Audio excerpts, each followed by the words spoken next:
Hey guys, welcome back to my channel. Today we're going to be doing a little get ready with me while I chat with you guys about something that I recently realized that has seriously changed my perspective on things in regards to my decision to leave my job. If you're new around here, my name is Paige and I recently quit my 9-to-5 corporate engineering job back in July of 2021. It is now December 2021. So much has happened. I have processed and changed so much even just since July. But I recently started this book, Claim Your Power by Mastin Kipp. He says, the universe hates a vacuum. When you make a change, you create a vacuum. And when you create a vacuum, something new will come along to fill it. This is a law. You can only create something new with space. So today I wanted to talk about that concept of making space for change and how when we don't bring space into our life to allow change to occur, we end up staying stuck in the exact same place. While we chat about that, I'm going to get ready. So first I'm going to quickly change my outfit. And I'm all dressed and ready, so now we're going to take a seat and do our makeup for the day. See if we can get that to balance. Whew, okay.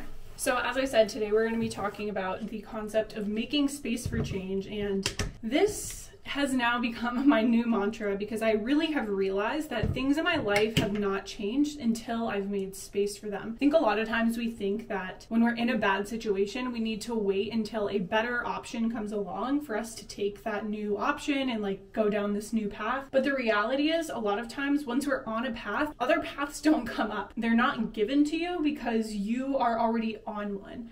And the funny thing is, when I was in my job, I always had this stressful thing in my head where I didn't want to go too much further down the path I was on in this job because I was afraid that getting on this train would not allow me to go on any other trains. Like once I got on this train, I was going to be stuck. I'm going to be going down the track full speed and I can't get off. That was like my biggest fear, right? And I talked about this a lot with like my mentors and other people at my job. And a lot of them said like, no, you just need to look at it like you're providing more options. Basically, it was about the concept of studying to take the FE exam to be on the track to get my PE license, like my professional engineering license. So everyone told me like, no, you just need to take the FE exam because then you're allowing yourself the option of going on the path towards a PE. But if you don't take the FE, then you're closing off that option. To an extent that was true, and I did like that analogy. I'm like, okay, just because I take this FE exam, that doesn't mean I'm like forever doomed to get my PE and stay in this forever. I can still change my mind. But at the same time, I feel like my perspective has changed on that. This is almost out. So today I'm just going to share first my experience with this concept of making space for change and how it has affected and changed my life since leaving my job. Then we'll talk more about just the concept overall,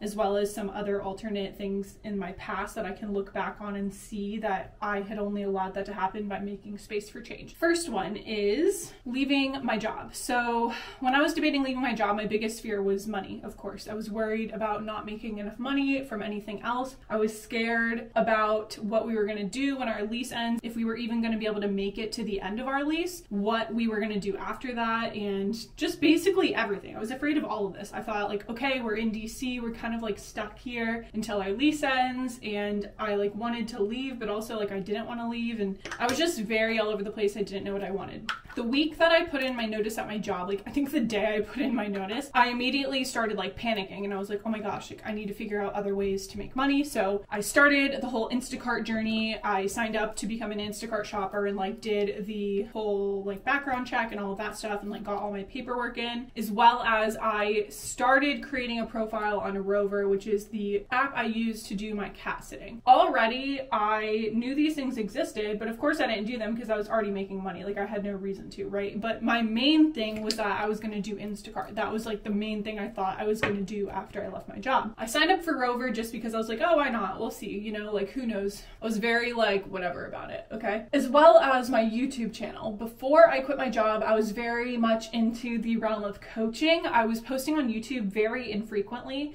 even though YouTube was the thing I loved so much. If you've been following me since I've like lived in DC, you'll see like I posted a lot of like just vlog content and occasionally other types of videos. I hadn't taken YouTube super seriously yet, which was mainly because I just didn't have the time to take it seriously. I was obviously working 40 hours a week, and then I was trying out the coaching realm and working with coaching clients and stuff like that. So I was pretty busy on top of just my job where I really couldn't bring myself to make more than like one video a week or even like every few weeks. When I left my job, the first thing that happened was I decided I wanted to make a video about quitting my job. I was like, it's time for me to start healing this wound that I have about leaving my job. I felt a lot of like fear around the concept of leaving. I was very embarrassed about it. I felt like I couldn't explain it very well. So to me, the most natural thing to do, because I was like used to making YouTube videos, was to make a YouTube video about it and share my experience. So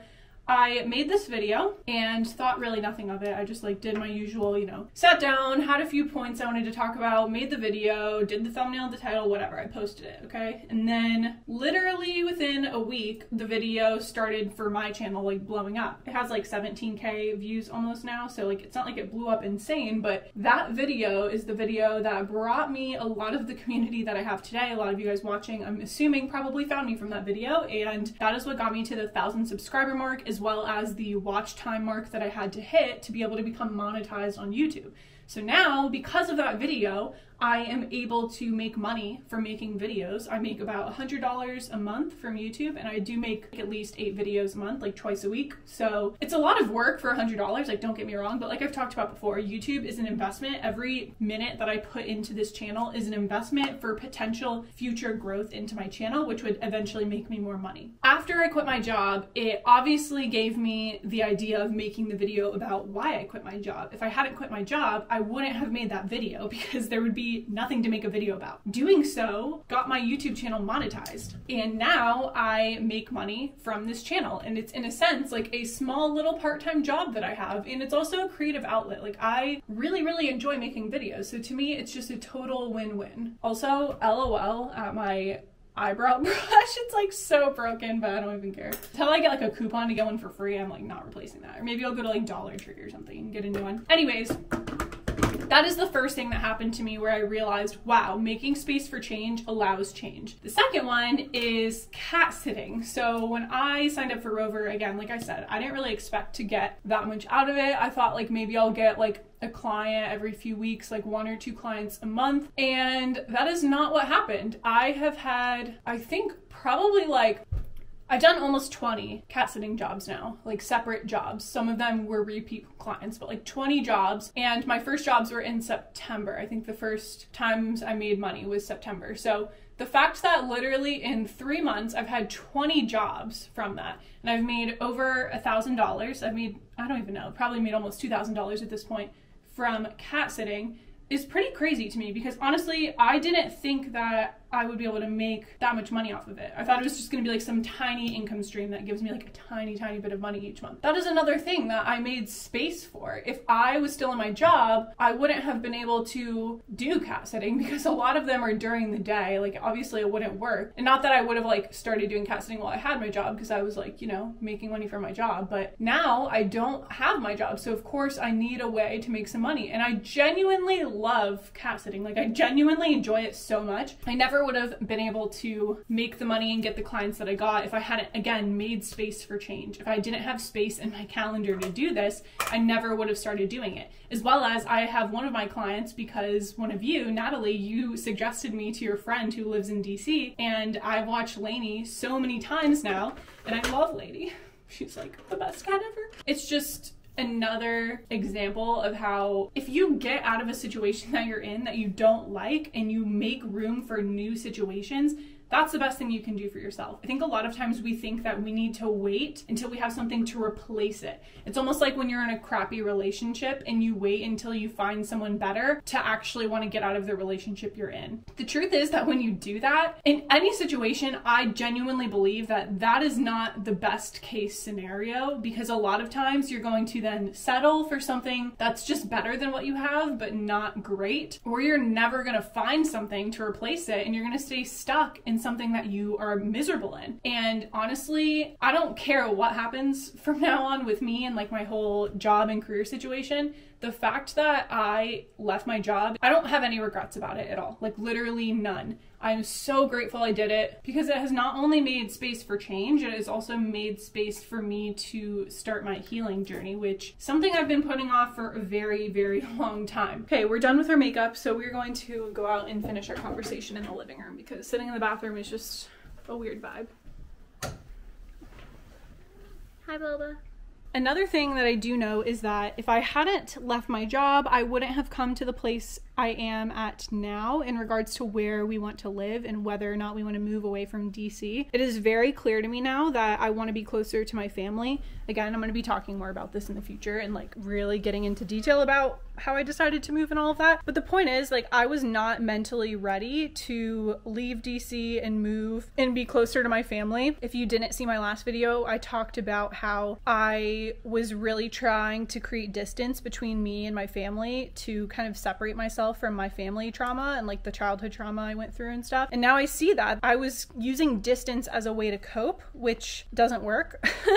Maybe it would have worked in the past whenever, you know, we didn't have cell phones and FaceTime and stuff. I don't know if that would still work. I think honestly, emotionally, it still wouldn't work. But the reality is I just miss my family and distance doesn't help. It honestly just makes it worse. So yeah, really what I found is that leaving my job has created a ton of space for change. I just realized I didn't show you guys any of the other products I used to do my makeup. I'm not a good get ready with me person, but it was more just something to do while I talked, I guess. But anyways, to sum it all up, leaving my job has made space for healing and growth for me. It has made space for me to take this YouTube channel seriously, to get monetized on YouTube through the experience of leaving my job. And it has made space for me to get these cat sitting jobs and these cat sitting clients and actually make a decent income from doing that, which is something super flexible that allows me to make income while working on this YouTube channel and kind of figuring out what I want to do. And lastly, it has made space for me to really decide where I want to live and also get in control of our finances. I've always been really big on budgeting, and I've had, I mean, if you guys haven't seen my budget videos, like I've been tracking my finances since I got my job. I was tracking my finances before that too, but I have always been very aware of how much money I spend, and I've enjoyed keeping up with that and, you know, being financially sound with my decision making, etc. But the thing is, I was blowing a lot of money on stupid crap that we didn't need. A lot of it was like investments, of course, that I'm glad that we have. Like, you know, we have this like big TV,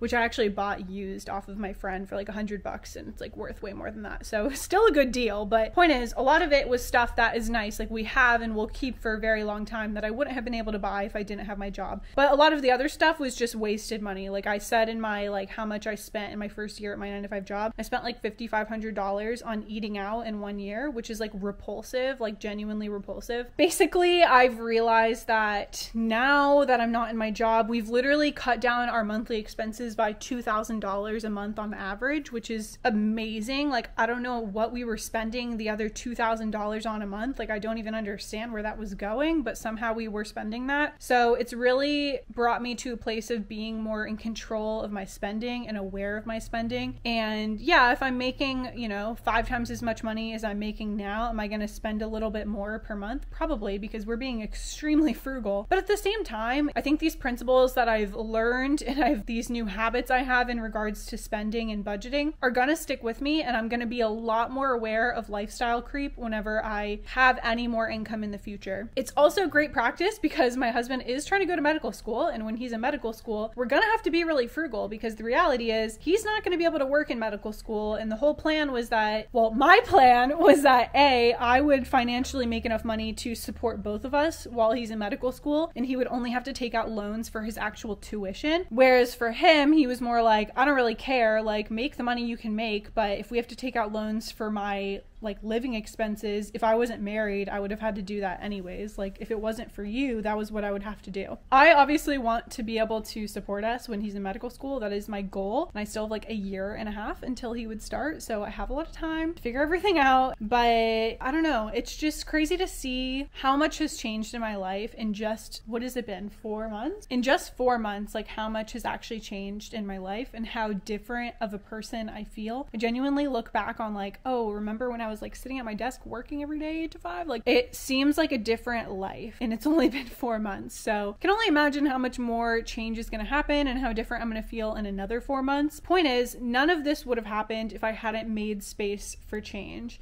I would still be sitting in my 9-to-5 job. I would still be miserable and anxious and stressed all the time. I would still be drinking insane amounts of caffeine, ruining my health health by literally taking sleeping pills every night to actually sleep. I would be getting irritated and upset at literally everything, causing problems in my relationship because of how stressed I was. I would be spending literally $4,500 a month on nothing useful with nothing to show for it. And I would have a YouTube channel that I randomly post on every once in a while with, yeah, some really great loyal subscribers. I know some of you came from my DC 9-to-5 days. I'm not saying I don't care about you guys. I'm very grateful for those of you who have stayed through all the changes in my channel, but I would probably not be monetized on YouTube though. I mean, there's a chance, but maybe not. And if I was, I would probably have subscribers for the wrong reasons and not feel like I'm able to talk about the deep topics that I enjoy talking to you guys about. Long story short, it was all because I made space for change. If you're looking to have a change in your life, just sit down and consider what things could happen if you actually made space for them. Because like that principle in the book said, new things will only come into your life if there's a vacuum to fill. If there's a full vacuum, you can't suck up anything else. There's no more time, energy, resources, emotional capacity, mental capacity, any of that. There's none of that in your life to allow for new things to come.